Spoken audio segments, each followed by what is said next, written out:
느헤미야서 1장 1절에서 11절까지의 말씀 한 목소리로 읽도록 하겠습니다.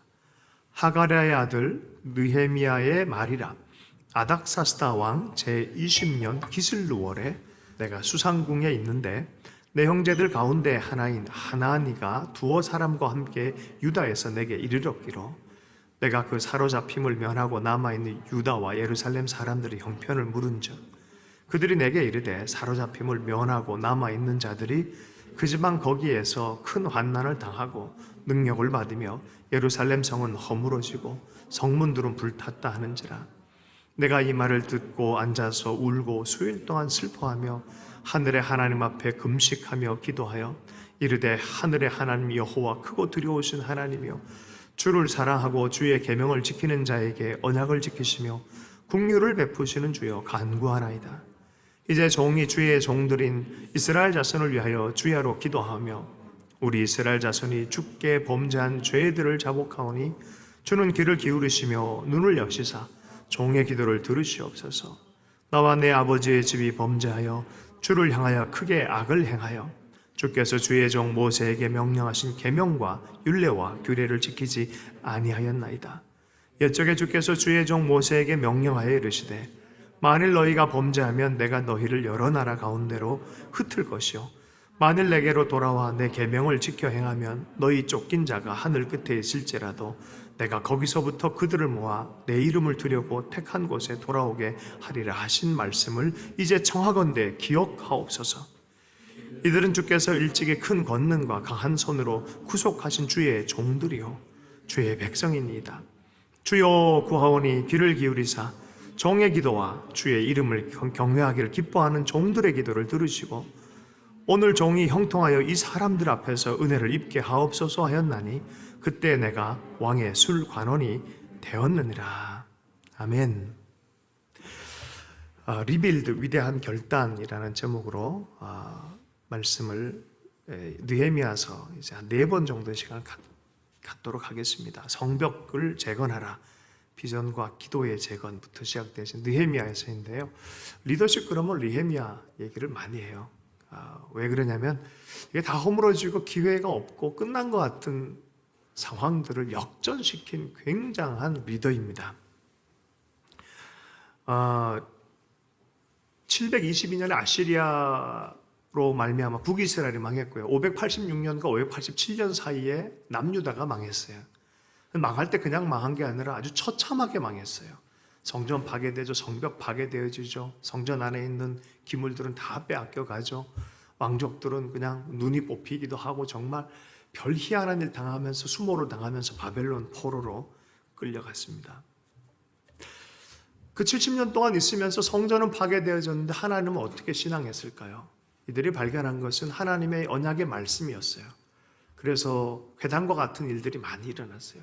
곳곳에서 말씀 중심의 삶들이 일어나기 시작했어요. 예전에 성전 중심이었다가 말씀을 읽다 보니까 이상한 일이 있는 거예요. 이렇게 포로 당할 거에 대해서 오래전에 말씀한 거죠. 너희들 이렇게 살았다가는 하나님의 말씀을 존중하지 않을 때 포로가 된다. 그런데 포로가 되어졌을 때도 그런 경고를 한 예언자들 글을 많이 얘기를 했잖아요. 근데 읽다가 깨달은 것은 이게 70년 만에 마칠 거라는 것을 깨달았어요. 86년 BC 586년 70년이 차는 그 시즌 사실은 1차 포로부터 시작해요. 70년은. 그래서 그 시간대를 보면 586년이 아니라 그 앞부분에 1차 포로로부터 시작해서 계산하면 70년 정확하게 차요. 자, 그런데 70년이 차서 정말로 고레스라는 인물이 나타나서 베르시아가 등장하면서 그 강성한 바벨론이 무너져 버린 거예요. 얼마나 놀랍습니까? 그때 스룹바벨이라는 사람, 학계 이런 선지자들이 일어나서 성전이 재건이 되어진 거예요. 다시 포로들이 돌아오는 역사가 일어난 거 얼마나 기뻤겠습니까? 그리고 또 70년이 흘러간 거예요. 70년쯤이 흘러간 그때 당시의 시간대 지금이에요. 지금 느헤미야가 등장을 합니다. 어떻게 보면 이민 한 3세 정도, 어떻게 보면 이제는 바벨론에서 이 페르시아로 나라가 바뀌었고 고레스가 페르시아를 기가 막히게 아주 그냥 흥성시키는 그런 시즌들을 지나온 그런 환경입니다. 그런데 느헤미야가 들었던 소식은 좋게 진행될 것 같았는데 이게 막 성벽이 허물어진 상태에서 너무너무 유대의 남은 백성들이 험난한 인생을 살고 있는 걸 듣고 마음이 아파지고 이거 좀 어떻게 할까 하나님 하면서 기도하면서 결단하면서 성벽 재건부터 시작을 하면서 52일 만에, 여러분 그 사실은 포로된 지 140년 만에 일어난 일이에요. 100년 이상은 허물어진 상태에 있었어요. 한 사람 느헤미야가 일어나가지고 간구하고 기도하고 준비하면서 52일 만에 성벽 재건을 해버린 거예요. 그런 느헤미야를 우리 함께 공부하면서 그동안 세울 수 없을 것 같던 이런 성벽들을 세워가는 그런 꿈을 꿨으면 좋겠습니다. 그런 기도를 올렸으면 좋겠습니다. 본문 말씀을 좀 들어가서 한 절 한 절 보도록 하겠습니다. 느헤미야서 1장 1절에 말씀입니다. 함께 읽습니다. 시작. 하가랴의 아들 느헤미야의 말이라. 아닥사스다 왕 제20년 기슬루월에 내가 수산궁에 있는데. 느헤미야, 하가랴의 아들 느헤미야. 자, 이 사람은 어떤 시대적 배경을 갖고 있었습니까? 아닥사스다 왕 제20년 기슬루월이라는 표현을 했어요. 아닥사스다 왕을 여러분 주목해서 보십시오. 이 사람은 고레스의 네 대째의 왕이에요. 그러니까 보세요. 고레스는 페르시아를 창건했어요. 그 다음에 왕이 다리우스였어요. 다리우스가 페르시아를 굉장히 전성기를 만들어. 운하, 금융, 법률, 도로망, 화폐제도, 그리스 정복까지 막 꿈꿀 정도였어요. 마라톤 전쟁에서 막 이겼습니다. 그 얘기가 이 왕에 대한 얘기예요. 다리우스. 자, 다리우스 다음은 누가 나타납니까? 다리우스 다음에는 크세르크세스가 나타나요. 크세르크세스. 영화 300에 나오는 그 이상하게 생긴 왕, 에스더의 남편. 에스더 시대가 크세르크세스 시대예요. 다리우스의 아들, 다리우스의 후계자. 다리우스의 후계자는 크세르크세스였어요. 자, 이 사람이 에스더의 분위기였어요. 자, 이 크세르크세스는 다리우스의 정복에 어떤 확장하려고 하는 욕망을 뒤를 이어서 계속해서 전쟁을 하고 계속해서 확장을 시키려고 했지만 잘 안 됐어요. 이집트에서도 반란이 일어나고 또 바벨론에서 반란이 일어나고 우리가 잘 아는 300, 물론 그 마게돈 이 스파르타군은 제압하긴 했지만 살라미 해전에서 완전히 패전을 합니다. 그래서 페르시아 함대가 3분의 1이 파괴가 되어져서 유럽에서 손을 좀 떼게 된 그런 분위기예요. 자, 보세요. 크세르크세스 그런 분위기 안에서 유럽에서 손을 떼는 분위기. 우리가 잘 아는 아테네, 스파르타쿠스 이런 사람, 이런 세력과 막 하는 때가 크세르크세스. 이 시대가 어느 시대? 에스더 시대. 요거 바로 다음에 누구냐? 작은 아들인 아닥사스다 1세 롱기마누스라는 사람이 있어요. 이름 길죠. 롱기마누스. 할렐루야. 아닥사스다 왕이에요. 요 아들. 근데 작은 아들이에요. 어떻게 해서 왕이 됐을까? 작은 아들인데 여러 가지 정치적인 합법적 상속자들 다 제거하고 왕권을 장악했어요. 상서롭지 못한 일을 했죠. 자, 이 아들은 정적 분위기가 그런 분위기 안에 있다 보니까 계속 각 속국들에서 반란이 일어나고 특별히 이집트에서 반란이 일어났어요. 잘 보세요. 페르시아와 이집트 사이에 뭐가 있습니까? 팔레스틴 지역이 있어요. 이스라엘 지역이 있는 거예요. 여기서 반란이 일어나는데 유대에서도 그렇게 분위기가 좋지가 않았습니다. 유대인 공동체로 그 분위기 안에서 지금 이 시대가 이렇게 흘러가는구나. 유대인은 어땠을까? 운명이 아주 풍전등화와 같았습니다. 공동체 미래가 굉장히 불투명했고 사기가 저하됐고요. 디아스포라들이 와서 성전은 재건했지만 각 처소에서 눌려있는 삶을 살았어요. 그리고 그냥 페르시아 문화에 동화된 상태에서 살았어요. 신앙은 다원주의는 아니었지만 혼합주의가 아주 흐려졌어요. 예루살렘 주민은 아주 소수의 사람들만 살았어요. 에스라서 2장, 느헤미야 7장을 참고해서 인구수의 최종적으로 추이를 보면 한 5만 명도 안 되는 그런 작은 도시를 형성하고 있었습니다. 성전 건축한 이후에 도착한 대부분의 주민들인데 이 사람들의 삶은 아주 지위가 불안정했습니다. 종교적으로는 독립적인 걸 보장받은 것 같았지만 정치적으로는 총독이 사마리아 사람들이 총독 역할을 하는 그런 일들이 있었어요. 그러다 보니까 알력이 있었어요. 사마리아의 주도권을 갖고 있는 정치적인 이 위임을 받은 총독들은 이 총독이 아니라 그 지역의 행정관들은 이스라엘에 있는 예루살렘에 있는 사람들을 좋은 느낌으로 돌봐주는 게 아니라 자기 정권을 유지하기 위해서 붙들고 있는 거예요. 잘 들으셔야 돼요. 정권 유지에 도움이 된다 그러면 예루살렘을 계속해서 억압할 수도 있는 거예요. 정권 유지에 도움이 된다 그러면 성벽도 세워주지만 정권 유지에 도움이 안 된다 그러면은 계속 허물어진 상태에 있는 게 좋아요. 정권 유지에 도움이 된다, 자기 권력을 유지하는 데 도움이 된다 그러면은 거짓 보고라도 페르시아에 하는 거예요. 예루살렘 내에 반란군이 있다. 저 성벽 재건, 성전 재건 계속 하게 해서는 안 될 것 같다. 성전 재건할 때도 그랬었고요. 성벽 재건하려고 한참 사실은 시작됐을 때 그런 보고를 한 거예요. 얘들 반란군 그런 느낌이 있다.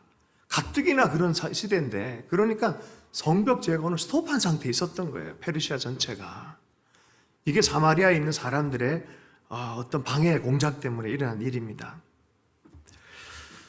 자, 그때 또 사람들의 삶은 어땠냐면 세금을 엄청 많이 뜯겼어요. 느헤미야서 5장 4절에 보면 어떤 사람 말하기를 우리는 밭과 포도원으로 돈을 빚내서 왕에게 세금을 바쳤다.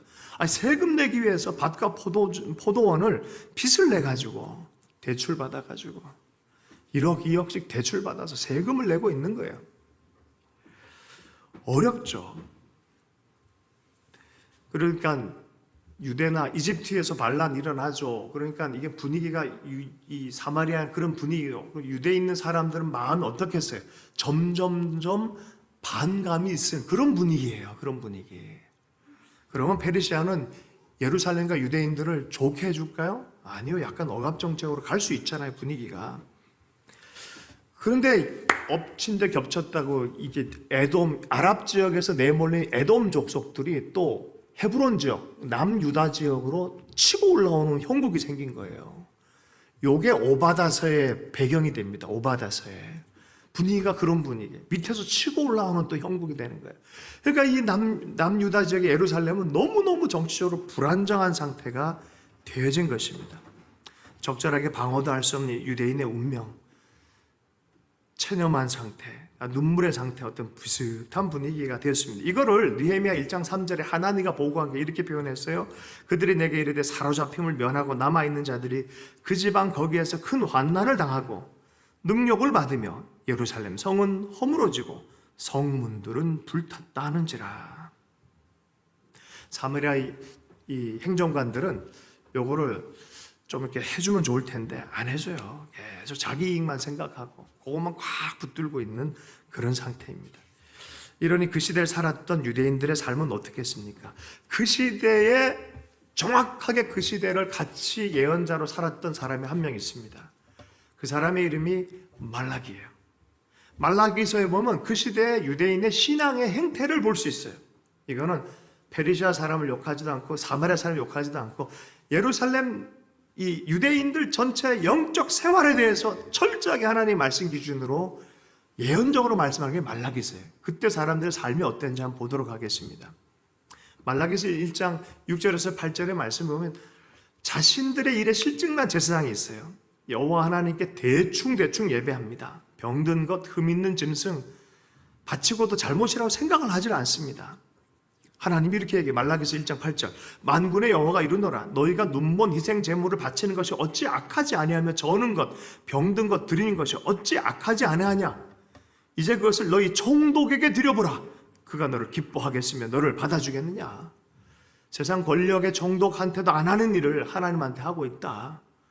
예배를 그렇게 실증 나서 드리면 어떡하냐 이렇게 얘기를 합니다. 두 번째는 율법 집행, 말씀의 집행을 해야 될 하나님의 영적인 제사장들이 이게 지식을 지켜야 되고 하나님의 지혜와 지식을 지키고 율법을 바르게 집행을 해야 되는데 이게 그냥 치우쳐서 행하는 거예요. 말라기서 2장 9절 말씀입니다.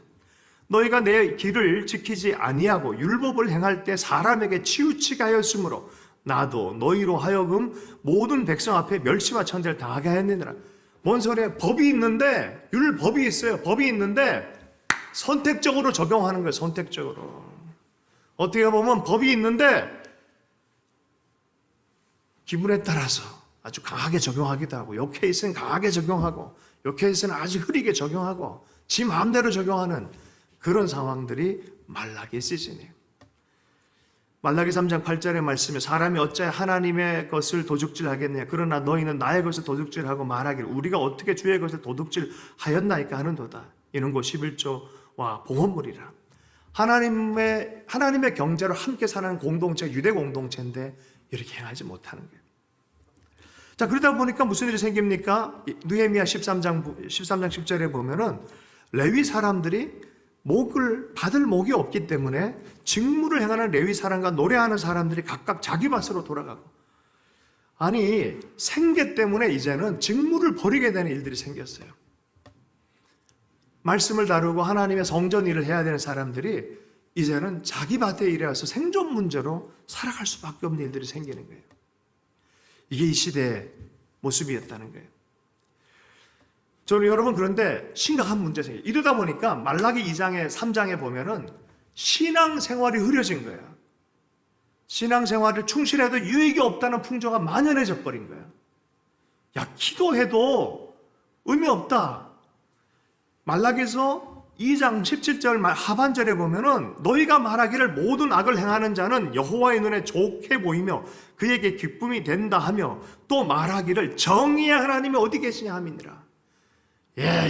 정의의 하나님 어디 있어? 진짜 잘 되려면 그냥 대충 열심히 그냥, 이 시대가 어떤 시대인데 정의 그딴 거 없어. 그냥 사는 거야. 쓸 수 있게 어쨌든 생존하는 게 최고야. Survival of fittest. 최적자가 승리하는 거야. 경쟁하면서 이겨내는 거야 라고 말하는 거죠. 말라기서 3장의 말씀 3장 15절에 지금 우리는 교만한 자가 복되다 하며 악을 행하는 자가 번성하며 하나님을 시험하는 자가 화를 면한다 하노라 함이라. 신자유주의 시대에서 1등이면 최고이지, 이기는 게 선이야 라고 말해요.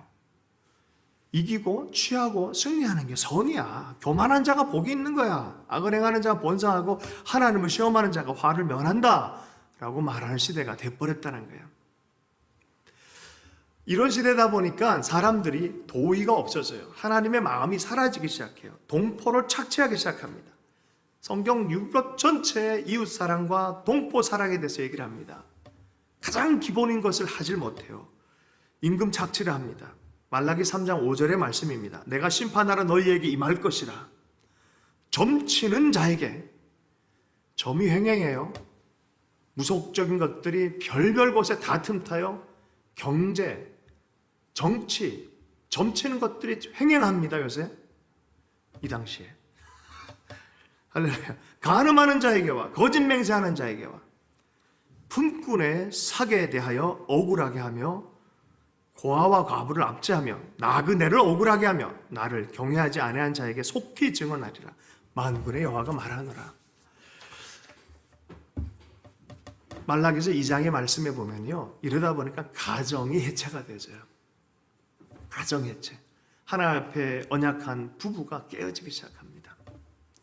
눈물과 울음과 탄식으로 여호와의 제단을 가리게 되었다라고 말합니다. 느헤미야 5장에 보면 이 시대적 분위기가 점점 이제 좀 이 성벽 재건하면 나타나는 문제거리로 막 드러나는데요. 거기 보면은 가난한 사람이 가뭄 때문에 세금 내기 위해서 밭을 저당 잡힙니다. 그것도 안 돼서 자녀들과 자기 스스로의 삶을 노예로 전락하게 되어지는 그런 모습이 있습니다. 이게 요새 드라마가 유행하고 있다면서요. 오징어 게임. 다 그냥 빚져가지고 그 게임에 다 들어갈 수밖에 없는 그런 느낌들. 아니, 이게 말라기 시대였어요. 말라기 시대. 전 세계적으로 1등 한다면서요. 그게 전 세계적으로 공감한다는 소리입니다. 작가가 그런 얘기를 했다고 그러더라고요. 이게 10여 년 전에 만들어 놓은 건데 정말 이런 시대가 올까? 이게 공감되는 시대가 올까 했는데 이게 전 세계적으로 공감이 돼버렸어요. 우프다고 합니다. 성공한 건 좋은데 이게 통용된다는 게 또 슬픔이 느껴진다는. 여러분, 이때가 말라기 시대예요. 그리고 이때가 바로 느헤미야 시대였어요. 하나님께서 엘리야를 보내주었고 하나님께서 느헤미야를 준비시켜 주셨어요. 그래서 지금은 어떻게 보면 느헤미야, 에스라, 엘리야의 영으로 성령 충만한 시대가 필요한 줄로 믿습니다. 에스라 7장 7절의 말씀에 아닥사스다 왕 제7년에 이스라엘 자손과 제사장들과 레위 사람들과 노래한 자 문지기들과 느디임 사람 중에 몇 사람이 예루살렘으로 올라올 때 에스라가 올라옵니다. 느헤미야서 1장 1절 하가라의 아들 느헤미야 말에 아닥사스다 왕 제20년 기슬로월에 내가 수상궁에 있는데 하나님의 두 임무를 들어쓰세요. 하나는 영적으로 정신적으로 율법으로 하나님 앞에 새롭게 세울 내면의 소프트웨어를 새롭게 깔 한 사람은 개혁해서 그 소프트웨어를 보호할 외적인 하나님의 지도자들로 하나님 세우신 거죠. 존 브라이트라는 신학자에 의하면 에스라가 좀 더 늦게 도착하지 않았을까? 이 본문은 좀 다르게 좀 전승 과정 안에서 조금 하지 않았을까? 그렇게 보면은 느헤미야서의 순서가 맞다라는 거죠. 느헤미야 순서대로 쭉 가면 중간쯤에 에스라가 드디어 일어나서 하는. 여러분 이 시대가 어떤 시대인지 아십니까? 이 아닥사스다 바로 이 시대가 바로 소크라테스의 시대였고 소포클레스의 시대였고 아테네가 가장 강세했던 시대예요. 희한하게 요새 소크라테스가 등장해요. 테스 형도 등장하고 재밌습니다. 아주 전 세계적으로 인문학이 다시 등장을 하는 시대예요. 펠로폰네소스 전쟁으로 스파르타와 아테네 전쟁으로 인해서 조눈이 감도는 바로 그 시대의 시즌, 역사적 시즌. 저는 그래서 지금이 어렵게 생각이 안 되지고 도리어 하나님의 눈으로 보면 엄청난 지도력의 시즌이고 엄청난 하나님의 성령의 역사할 시즌이라고 저는 생각해 봅니다. 왜냐하면 하나님은 예전이나 지금이나 동일하신 분이기 때문에 그래요. 지금 바로 하나님의 역사가 필요한 때인 줄로 믿습니다. 하나님이 섭리적으로 한 인물을 예비하셨어요. 그가 느헤미야입니다. 다시 본문의 말씀을 들어가서 읽어보겠습니다. 느헤미야 1장 1절에서 2절 3절을 2절 3절을 읽겠습니다. 함께 읽습니다. 시작.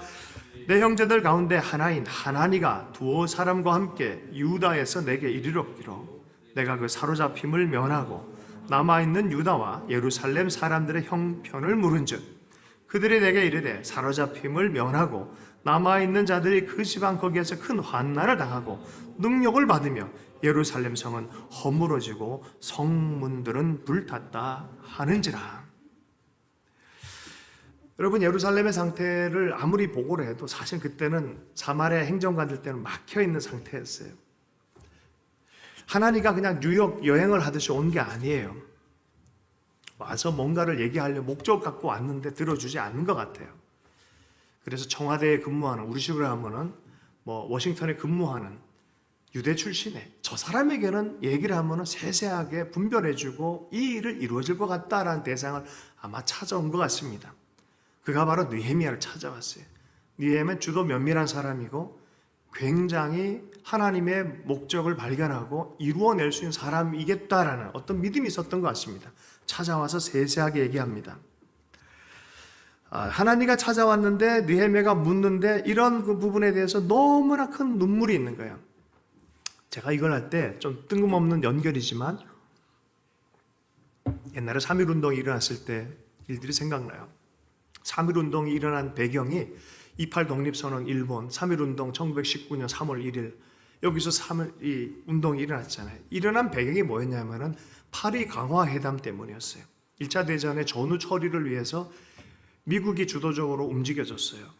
미국에서 윌슨의 민족 자결주의라고 민족의 운명은 자기 민족이 결정하게끔 하는 그런 어떤 부음들이 형성이 돼서 그러면 일본에 의해서 우리가 주관되지 않고 우리 민족은 우리 민족의 결정으로 할 수 있겠다. 어떻게 연결했는데 너희도 와라라는 그런 분위기로 갔는데 세상에나 입장도 못하게 됐어요. 너희는 초대권 없다라고 말한 거예요. 그러니 김규식, 여운형 이런 분들이 파리에서 그게 소식부 임시정부 파리위원회라는 것을 선언하고 그곳에서 호텔에서 한 방을 잡아가지고 거기서 계속해서 공문서와 또 각 나라 정상들에게 편지 쓰고 각 신문사에 보내고 하면서 조선에 대한 얘기를 했어요. 그래서 어떤 파리의 주요 신문에 400회나 실리기도 하고요. 책을 한 편 만들어갈 상황에 대해서 했던 게 이게 5세까지 찍혔고요. 많이 알려지게 됐었습니다. 그런 분위기의 3.1운동이 이렇게 됐어요.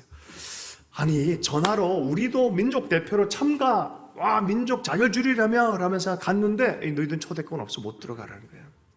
아마 하나님가 그런 느낌이었던 것 같아요. 좀 이렇게 우리가 가서 좀 얘기를 해보면 좋을 것 같은데 안 되는 거예요. 안 되는 거예요. 그래서 느헤미야를 찾아서 온 거예요.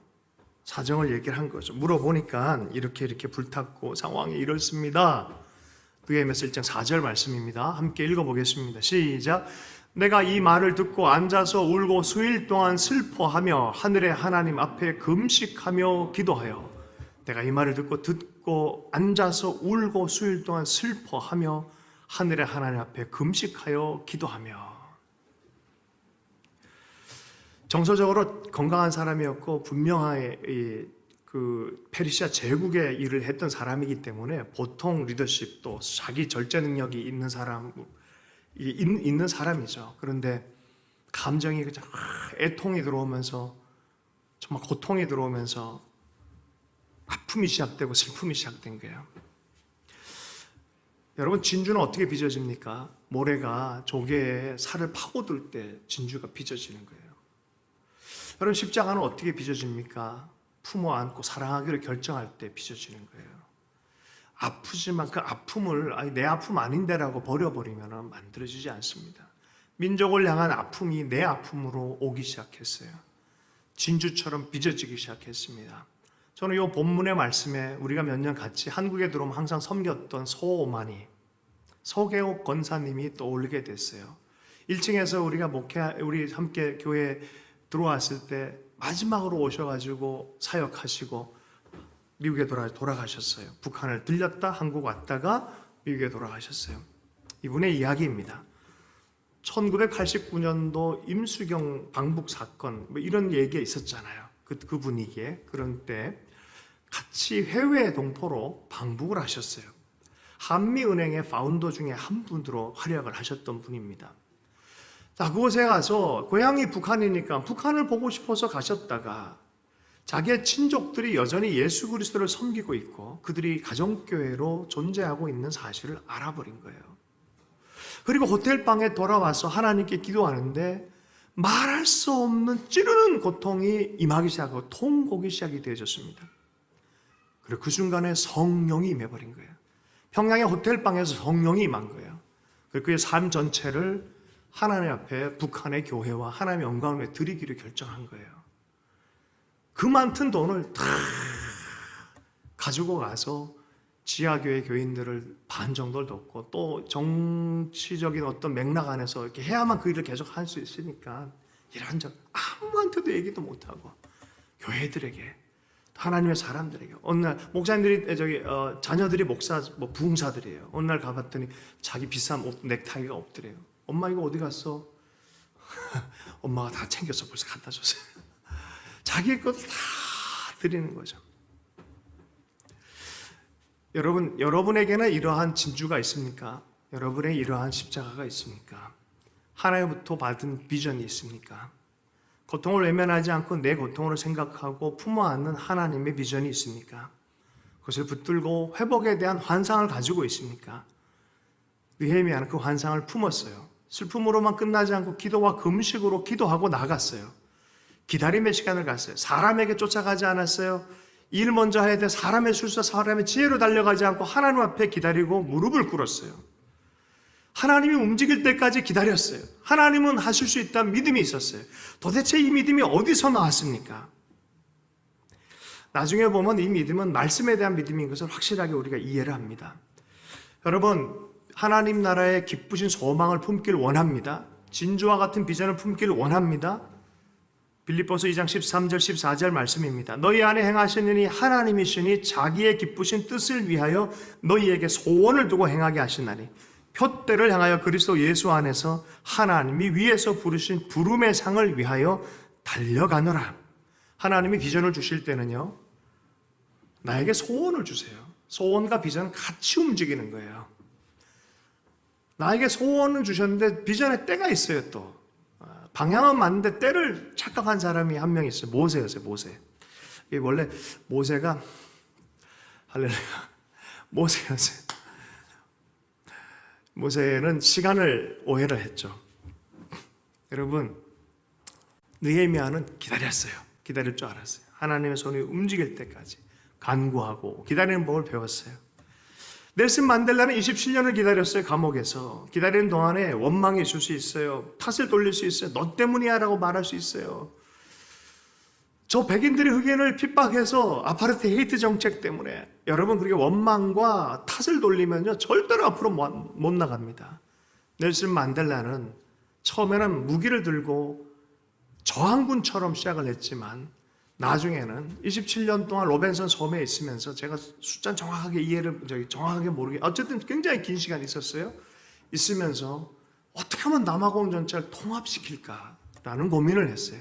그 고민 안에 놀라운 하나님의 마음들을 하나님께 주시지 않았나 하는 생각을 해봅니다.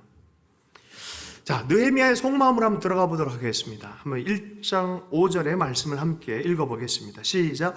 이르되 하늘의 하나님 여호와 크고 두려우신 하나님이여 주를 사랑하고 주의 계명을 지키는 자에게 언약을 지키시고 긍휼을 베푸신 주여 간구하나이다. 여러분 느헤미야는 어떻게 보면 이민 3세 혹은 4세 정도쯤 될 거예요. 이민 3세 4세는 미국 이민 간 사람 자기 문화 다 없습니다. 한국말도 제대로 못해요. 그런데 정확하게 하나님의 의식과 하나님 앞에 자기가 누군지를 여전히 기억하면서 그거 근거 안에서 기도를 하고 있습니다. 가만 묵상하면서 저는 우리 특별한 이런 마음이 들었어요. 어릴 때 교육 정말 중요하다. 엄마, 아빠는 사회활동을 하기 때문에 사실 아이 유아 때 대다수의 시간을 누구랑 보냅니까? 엄마들의 신앙의 전수는 너무너무 중요하다 생각합니다. 모세의 신앙 전수 누가 했습니까? 엄마가 했어요. 엄마가 되게 중요해요. 그래서 유대인들의 계보는 아버지가 유대인보다는 엄마가 유대인이면 유대인으로 쳐져요. 할렐루야. 정서적인 부분에서 엄마가 되게 중요합니다. 제가 요새 가끔 우리 교회 교인들 이 동영상 또 이렇게 페이스북이라든지 또 뭡니까 그 인스타그램 뭐 이렇게 올린 그 영상들 이렇게 보다가 감동이 될 때가 있어요. 한 아이가 성경 암송을 하는데 저보다 더 잘해요. 줄줄줄줄줄줄줄. 그래서 야 너무 좋다, 너무 좋다. 요렇게만 잘하다오. 너는 느헤미야다. 할렐루야. 그럼 감동 안 되십니까? 요렇게만 잘하다오. 너는 살아계신 하나님을 아는 아이다. 살아계신 하나님을 아는 아이, 기도할 줄 아는 기도의 근거와 기도의 믿음이 있는 아이들은 하나님 절대 안 놓으신다. 성령이 역사하는 게 뭔지를 아는 아이다. 느헤미야가 그랬어요. 기도하면서 하나님이 누군지 알았기 때문에 하나님이여 주를 사랑하고 주의 계명을 지키는 자에게 언약을 지키시고 긍휼을 베푸신 주여 간구하나이다. 하나님이 어떤 분인지 정확하게 알고 있어요. 6절 7절 말씀을 함께 읽어보겠습니다. 함께 읽습니다. 시작. 이제 종이 주의 종들인 이스라엘 자손을 위하여 주야로 기도하오며 우리 이스라엘 자손이 주께 범죄한 죄들을 자복하오니 주는 귀를 기울이시며 눈을 여시사 종의 기도를 들으시옵소서. 나와 내 아버지의 집이 범죄하여 주를 위하여 크게 악을 행하여 주께서 주의 종 모세에게 명령하신 계명과 율례와 규례를 지키지 아니하였나이다. 주여, 이제 종이 주의 종들인 이스라엘 자손을 위하여 주야로 기도하오니 한 명 느헤미야이지만 주야로 기도합니다. 간절하게 기도합니다. 여러분 비전은 그냥 이루어지지 않습니다. 여러분 기도하십시오. 하나님 기도를 통해서 역사하시겠다 그러셨어요. 하나님의 왕권이 선포되어진 인간적 차원은 유일하게 한 방향밖에 없습니다. 하나님이신 성령님이 움직이는 유일한 한 방향은 기도밖에 없습니다. 주야로 기도했다는 거예요. 주야로 기도했다는 거예요. 기도하며 우리 이스라엘 자손이 주께 범죄한 죄들을 자복하오니 많은 시각들이 있지만 이 시각 하나님이 최종 주권자인 안 사람들은 하나님 앞에 죄를 자복하게 되는 줄로 믿습니다. 이렇게 된 것도 바벨론 문제도 아니고 페르시아 문제 아닙니다. 우리가 말씀 안 지켜서 이렇게 됐습니다. 하나님을 경외하지 않아서 그렇습니다. 이건 내 아버지와 우리 세대의 죄입니다. 나는 아니거든요 라고 말하지 않았어요. 이 모든 걸 내 책임, 지도자는 그렇습니다. 공동체적 책임을 끌어안는 사람들이 지도력의 기름 부음을 받는 사람입니다. 지도력의 기름 부음. 여러분 12족속에게도 유다가 첫째가 아닌데도 지도력을 발휘하기 시작합니다. 왜 그런지 아십니까? 전체적 책임의식으로 끌어안는 사람들입니다. 가정에서 끌어안으십시오. 공동체에서 끌어안으십시오. 병적이 되라는 소리가 아니라 하나님 앞에서 같이 책임지고 하나님의 통치가 나타나기 위해서 끌어안는 것이죠. 이건 내 죄입니다. 우리 죄입니다. 아버지 죄입니다. 이건 우리 모두의 죄악입니다. 그리고 그 죄를 하나님 앞에서 해결하기 위해서 나온 거예요. 이 모습에서 최종적으로 이걸 인류 전체의 죄를 해결한 한 분 예수 그리스도가 보입니다. 주님이 책임지시고 우리에게 죄의 모든 무게들을 탕감해 주시죠. 죽음의 고통들을 탕감해 주셨습니다. 그게 십자가입니다. 십자가의 지도력은 이런 것입니다. 중보의 지도력이고 하나님 앞에 새롭게 일할 수 있도록 기회를 문을 여는 역사인 줄로 믿습니다. 느헤미야서 1장 7절 주를 향하여 크게 악을 행하여 주께서 주의 종 모세에게 명령하신 계명과 율례와 규례를 지키지 아니하였나이다. 영적인 지혜가 생겼어요. 정확한 인식이 생겼습니다. 여러분, 그래서 성경을 열심히 읽으십시오. 하나님을 향한 여호와를 경외한 것이 지혜의 근본이고 지식의 근본이라고 했습니다. 지식은 본질에 대해서 이게 무엇인지 정확하게 정의해 줍니다. 하나님이 모든 걸 만물을 창조하셨기 때문에 그러한 지식이 있으신 분입니다. 하나님을 경외할 때 지식이 생깁니다. 일에 대한 통찰력, 이해함, 문제를 풀어가는 것은 지혜에 해당됩니다. 하나님을 경외하는 자에게 이러한 지혜가 생깁니다. 이거는요, 공부한다고 해서 배워지는 거 아니에요. 성령이 역사하면 이런 역사가 일어나기 시작합니다. 성경을 읽고 여러분 하나님을 경외하십시오. 느헤미야는 정확하게 경외하는 그 영으로 시대 정신을 꿰뚫고 말씀을 통해서 분별할 줄 아는 사람이었습니다. 자, 그 다음에 느헤미야의 지혜가 여기 또 있어요. 8절과 9절의 말씀입니다. 함께 읽겠습니다. 시작. 옛적에 주께서 주의 종 모세에게 명령하여 이르시되 만일 너희가 범죄하면 내가 너희를 여러 나라 가운데 흩을 것이요 만일 내게로 돌아와 내 계명을 지켜 행하면 너희 쪽 인자가 하늘 끝에 있을지라도 내가 거기서부터 그들을 모아 내 이름을 두려고 택한 곳에 돌아오게 하리라 하신 말씀을 이제 청하건대 기억하옵소서. 여러분, 느헤미야의 기도는 이거 이렇습니다. 엉엉한 어린아이의 울음이 아니었어요. 성경을 통해서 회복에 대한 비전을 붙들고 나아가는 간구의 눈물입니다. 주님은 하실 수 있습니다. 여러분, 하나님 안에는 살리는 역사가 있는 줄로 믿습니다. 성경에서 보면요, 아주 희한한 본문이 있어요. 나사로가 살아날 때의 본문입니다. 주님이 애통하셨어요. 아니, 분통이 여겼다 그래요. 믿지 않은 것 때문에. 마리아, 마르다의 믿지 않는 것 때문에. 과거의 하나님, 미래의 하나님, 부활의 하나님 돼도 오늘 지금 여기서 역사하는 하나님에 대해서 믿지를 않는 거죠. 여러분, 하나님께서는요, 오늘 우리의 삶의 현장을 관심 있어 하십니다. 느헤미야는 오늘 이 역사의 현장 안에서 하나님은 하실 수 있다는 믿음이 있었기 때문에 이걸 청하는 거예요. 말씀에 근거해서 청하는 거예요. 하나님, 이것을 행해 주십시오. 주님, 죄악이 있고 심판으로 결정이 난 민족이어도 하나님 약속에 근거해서 회개하고 돌이켜서 말씀을 붙들면 회복시키는 게 당신 뜻 아닙니까? 기가 막힌 말씀이에요. 살아나는 말씀을 붙잡습니다. 회복되는 말씀을 붙잡습니다. 성경 안에 여러분, 하나님 우리에게 주신 희망의 말씀이 얼마나 많은지 모릅니다. 성경 읽을 때 뜨거워지면 그날 하나님 내게 주신 말씀으로 아멘으로 받으시고 묵상하십시오. 그 말씀 가운데 주님 역사해 주실 줄로 믿습니다. 1장 10절과 11절의 말씀입니다. 10절, 11절 말씀 읽습니다. 시작. 이들은 주께서 일찍이 큰 권능과 강한 손으로 구속하신 주의 종들이요 주의 백성이니이다. 주여 구하오니 귀를 기울이사 종의 기도와 주의 이름을 경외하기를 기뻐하는 종들의 기도를 들으시고. 여기까지요. 네, 여기까지. 주님 과거에 이렇게 역사하셨잖아요. 그러니 오늘 기도 들으시고 오늘도 역사해 주십시오라고 말하는 게, 우리 민족 생각해도요, 정말 말도 안 되는 시간들 통과해 왔잖아요. 그 전에도 기도를 들으시고 역사했던 것처럼 하나님 역사해 주십시오. 우리 과거에 하나님 도우셨던 거 생각해 보십시오. 우리 개인적으로도 생각해 보십시오. 우리 가정들 도우시고 생각해 보십시오. 과거에 역사하셨죠. 오늘 주님 역사해 주십시오. 간청하기 시작합니다. 여러분, 구체적으로 기도합니다. 그런데 느헤미야가 어떤 기도를 합니까? 성벽 재건을 기도하고 있어요.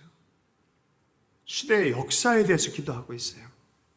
구체적으로 기도합니다. 그게 11절 후반절의 기도입니다. 간정입니다. 오늘 종이 형통하여 이 구체적 기도를 들어보십시오. 이 사람들 앞에서 은혜를 듣게 하옵소서 하였나니. 이게 무슨 뜻입니까? 하나님, 내가 총독의 권위가 입혀지길 원합니다.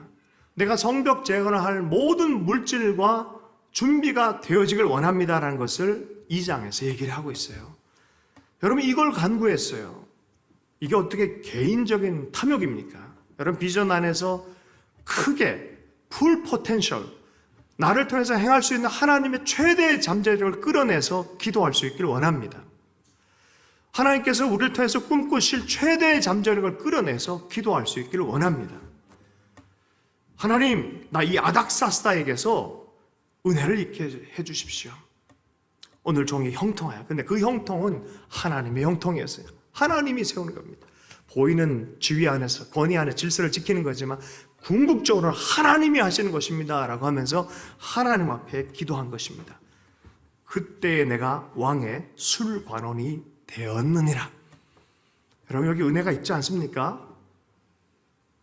술관원부터 시작한 게 아니에요. 그냥 어떻게 보면 행정직원같이 일을 했던 사람이에요. 그런데 이 간구를 하고 나서 그것에 할 만한 또 상승이 일어나는 거예요.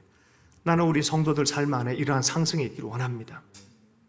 많은 사람들이 은혜의 시간들 생각할 때 생존적인 은혜의 시간만 생각해요. 아니, 기도의 수준이 거기까지 가 있기 때문에 그래요. 오늘 살았으면 됐다. 오늘 내가 은혜 입으면 됐다. 여러분, 내가 오늘 안 죽으면 됐다. 진흙에 빠져 있어요. 수렁에 빠져 있어요. 반 정도는 딱 잠겨 있어요. 주변에 지나가는 사람이 돕는 손길이 나타났어요. 근데 기도를 이렇게 해요. 나 배고파. 나 오늘 밥 못 먹으면 죽으니까 나 밥 주세요. 밥 주세요라고 기도하는 거예요. 밥만 갖다 줘. 근본적 해결책에 대해서 끌어줄 수 있다는 걸 생각해야 돼요. 딱 끄집어내 주십시오.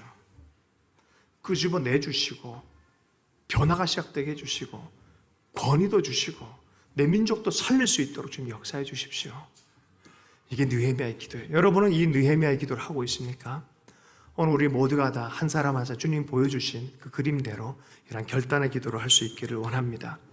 하나님의 시대를 따라서 느헤미야는 인물을 통해서 섭리적으로 경륜하시는 방식입니다. 하나님은 하나님의 사람들과 함께 동역하십니다.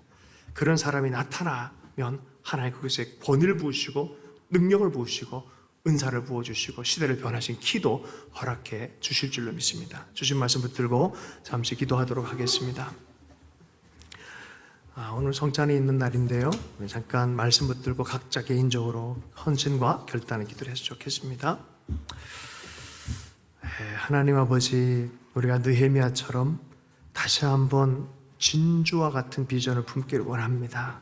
무너진 것들을 아파하고 십자가를 품고 진주를 품고 주님의 나라와 주님의 마음들이 해결될 때까지 아버지 기도하며 금식하며 나아갈 수 있도록 역사해 주시고 하나님의 손에 세워진 자로 아버지 하나님 시대를 품고 가정을 품고 우리 개인의 삶을 품고 아버지 상승시키며 나갈 수 있도록 주님께 영광 돌릴 수 있도록 은혜 허락하여 주시옵소서. 결단한 자들 가운데 주님 받으시고 당신의 일을 시작하여 주시옵소서. 주 예수님 축복하며 기도했습니다. 우리 성찬을 준비하면서 잠깐 우리 주님 앞에 나아가면서 좀 마음을 정돈하면서 주님께 도움을 구하십시다.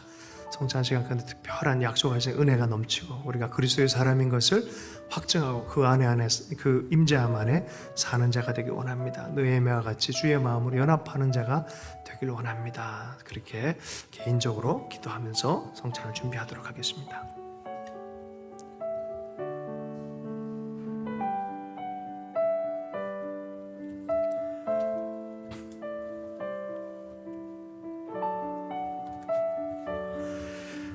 우리를 위하여 살을 찢기시고 피를 다 흘려주신 주님, 오늘 우리가 정결하지 못한 마음과 육체를 가지고 이 자리에 나와 있습니다.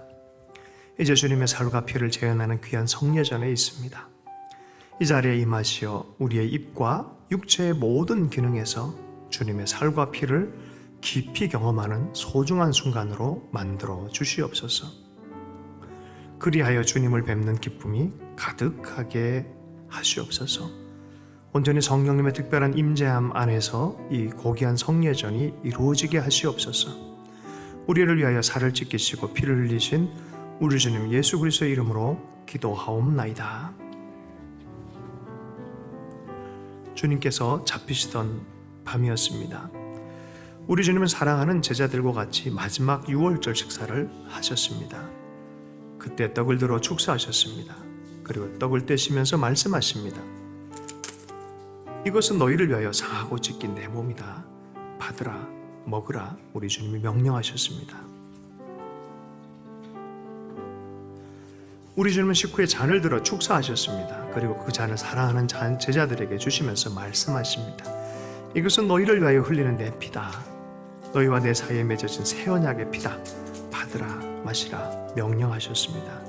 이제 주님의 떡과 잔을 받으시고 우리를 위해서 희생하신 그 주님의 살과 피를 생각하며 감사함으로 떡과 잔을 들도록 하겠습니다.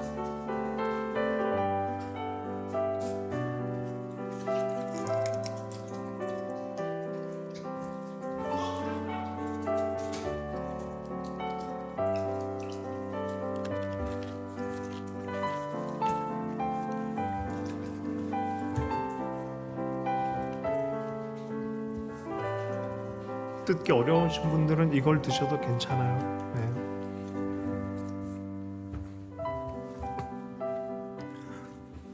기도하겠습니다. 사랑하는 하나님 아버지, 자비하시는 종으로 우리들을 이 성찬에 참여하게 하시고 사죄와 구원의 은혜를 새롭게 하여 주심을 감사드립니다. 우리가 우리 주님의 동일한 지체임을 확인하게 하시니 감사합니다. 서로 사랑하고 하나가 되는 길을 걷게 하시니 감사합니다. 주님의 살과 피가 우리의 육체를 지배하게 하옵소서. 우리로 하여금 복음에 합당한 자가 되게 하여 주옵소서.